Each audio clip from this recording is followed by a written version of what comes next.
harmony, love, and the top psyche above. I'm Shula Salim, the Ghetto Prince Hakeem, leader of my new me, here to help you transform into your new you. Now, today we're talking about how your mental state and your emotional state both affect the way you approach a woman. Now, this is easy. Anybody can say, well, if I'm emotionally drained or if I'm mentally distraught, of course, I may not be able to approach a woman in the correct way. And that's right. But I'm going to dive a little bit deeper in this video.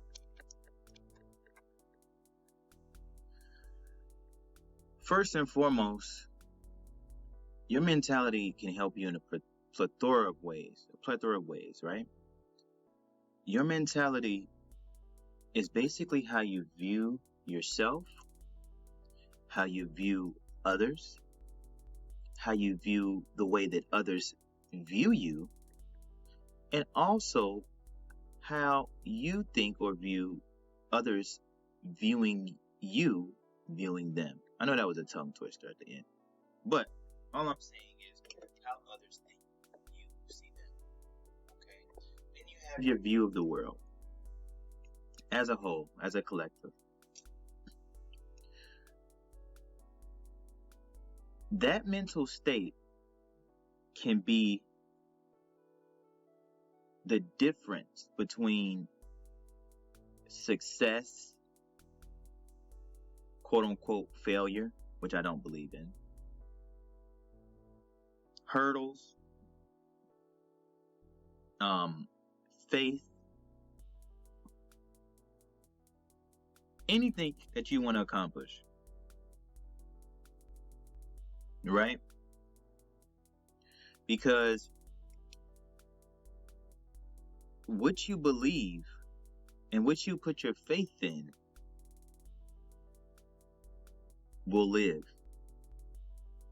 It will live. Now, does this mean that if you just have this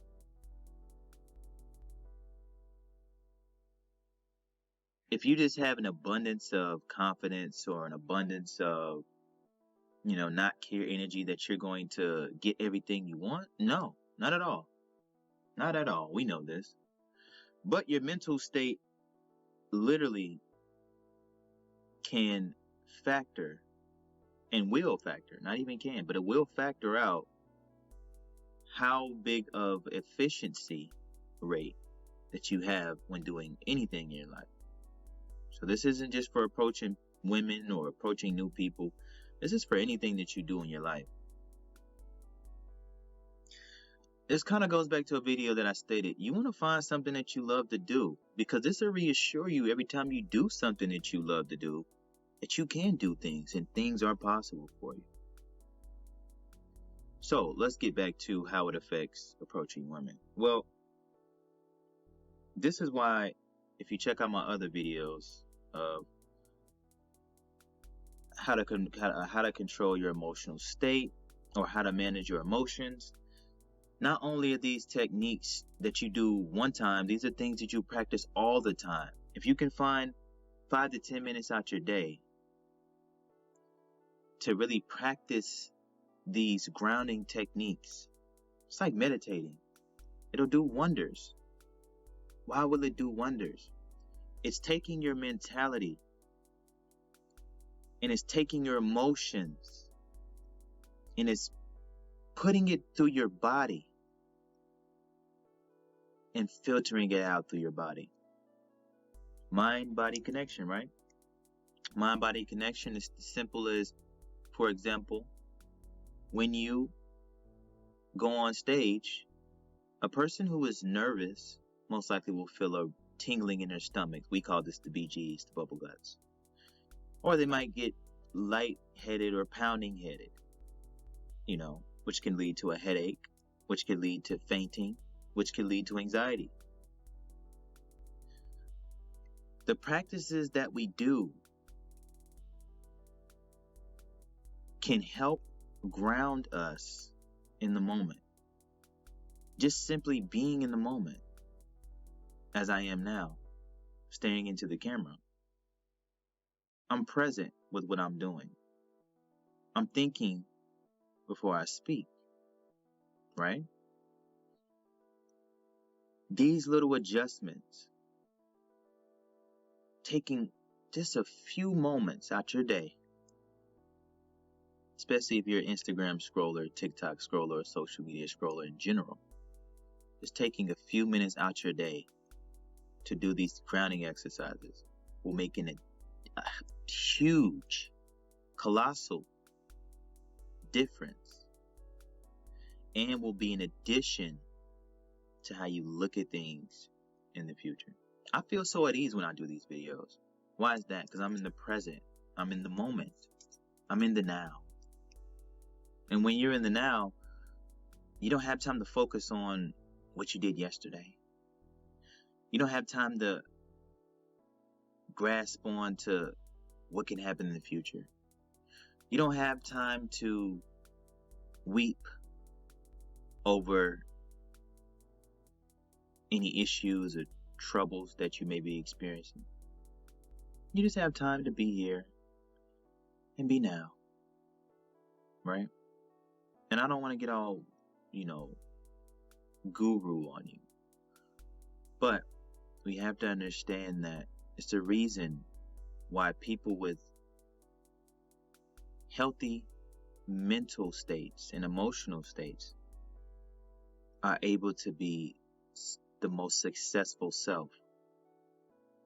And I'm not just talking about financially. I'm talking about on whatever they wish to do. Even with happiness, if that's something that people wish in their life, just pure happiness. Your mental and emotional state directly affects that. Now, let's get even deeper.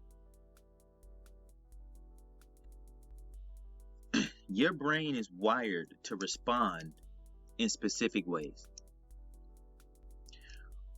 What you learned as a kid, and even as an adult to a certain extent, but mostly as a kid, it affected your future self.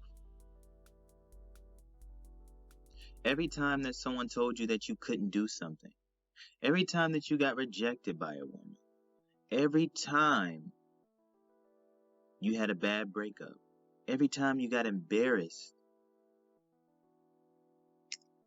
your mind, or subconscious mind, made a little mental note, and it said, protection, protection, protection, protection. How you protect yourself is simply your subconscious response to that same exact feeling for the rest of your life. If you have a response from, let's say, being rejected, or someone not going according to how you wish they will go accord to, or things not panning out to how you wish they would pan out. If you have a response to that of beating yourself up, getting down,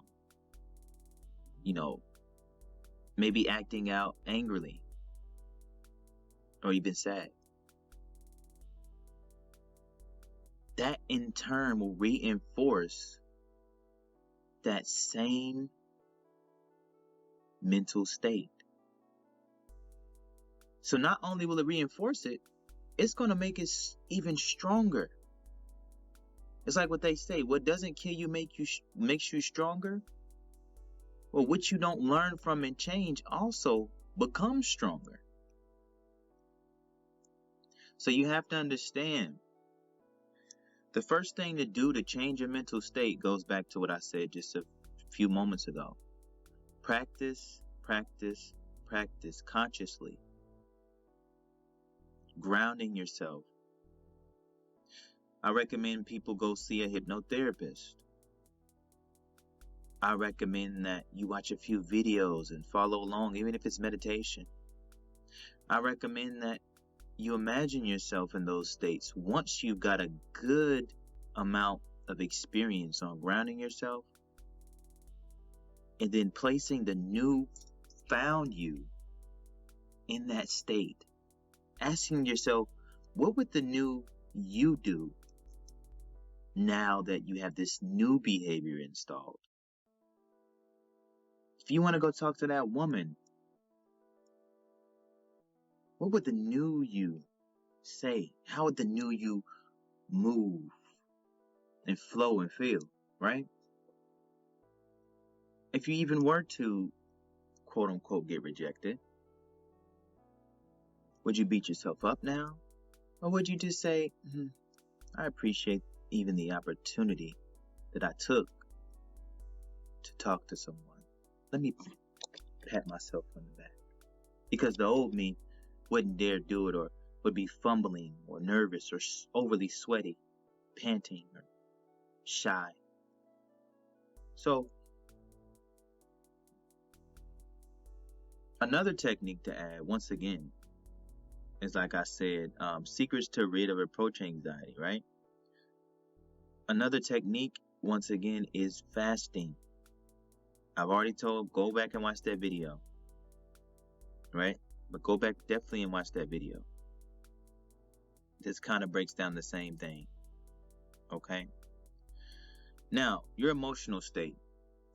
You don't want to be overly happy, and I learned this from my teacher, Ross Jeffers. You don't want to be overly excited, super amped up to talk to someone, to talk to a woman, that you come off almost like you're just oozing out confidence. No, you don't want that. You want an optimal. The optimal. Just an optimal. Just enough. Just suffice. Suffice amount of confidence. A suffice amount of grounded energy.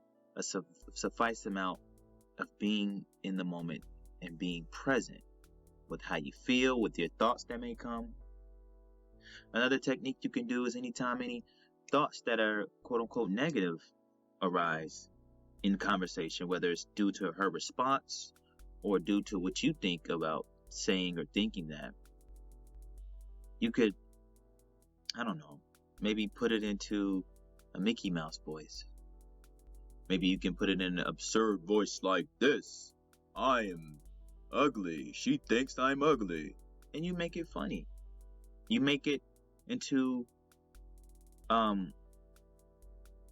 you give it another voice, or you turn it into another image that really doesn't have any weight to it. That's another thing with NLP, Neuro-Linguistic Programming, teaches this as well. Now, why do we do that? Because it shows it has no merit. It has no weight. It has no real reasoning. It's just a thought. It's just a thought. And we give appreciation to our subconscious mind for trying to protect us and our feelings and our mental states, right? And we just send it off with love. Just send it off with love, you know? And then from the standpoint of that, you may also even imagine how she'll respond.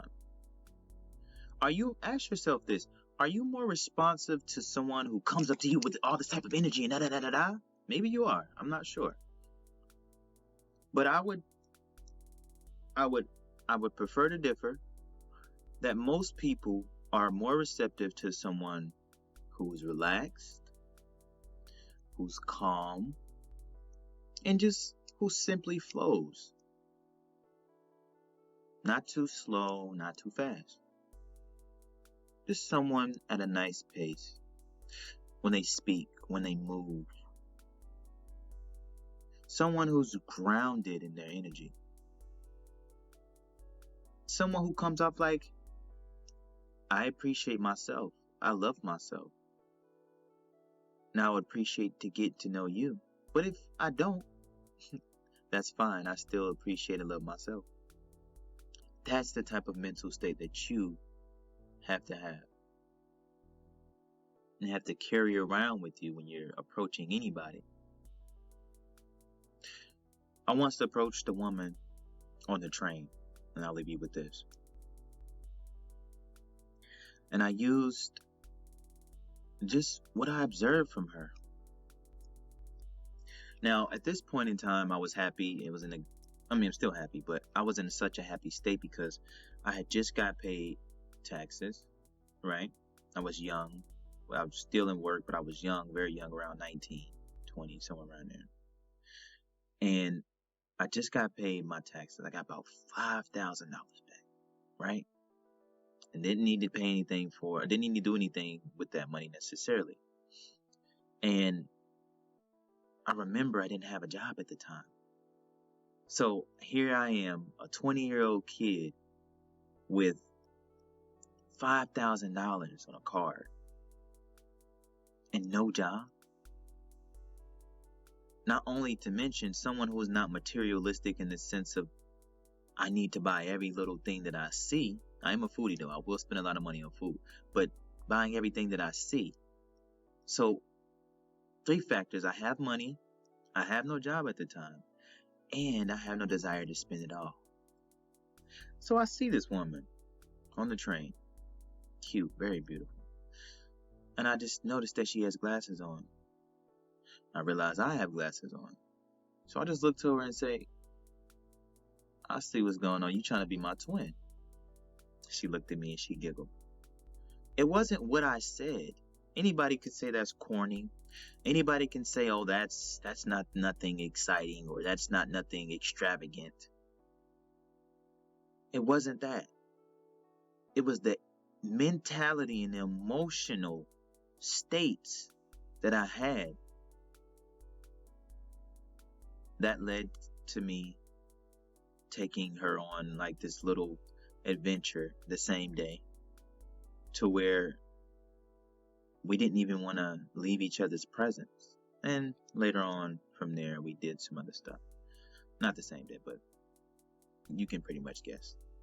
And I say that to say your mental state is always the little things you tell yourself, how you talk to yourself. That's why I say talk to yourself nicely. People say talk to me nice. No, talk to yourself nicely. The little things like that make your mental and emotional state reconfirmed through you will also be a mirrored image, or mirrored through other people.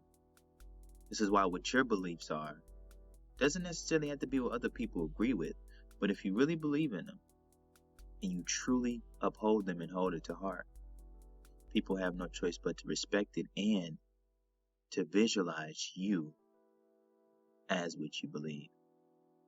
And with that being stated, this is the video on how your mental and emotional state affects the way you approach a woman. I could go deeper, but I don't want to make the video too long for you guys. Hit me up on Instagram. My Instagram link will be below. Also hit the subscribe button, the like button, and definitely feel free to comment. We're growing as a community. I've been going for a while, and I just want to let you know I'm very much back. I had to take a little break because the social media thing can be very draining. But nonetheless, harmony, love, and the top side key above. Shula Salim the Ghetto Prince Hakeem, leader of Manumi, here to help you transform into your new you. Harmony.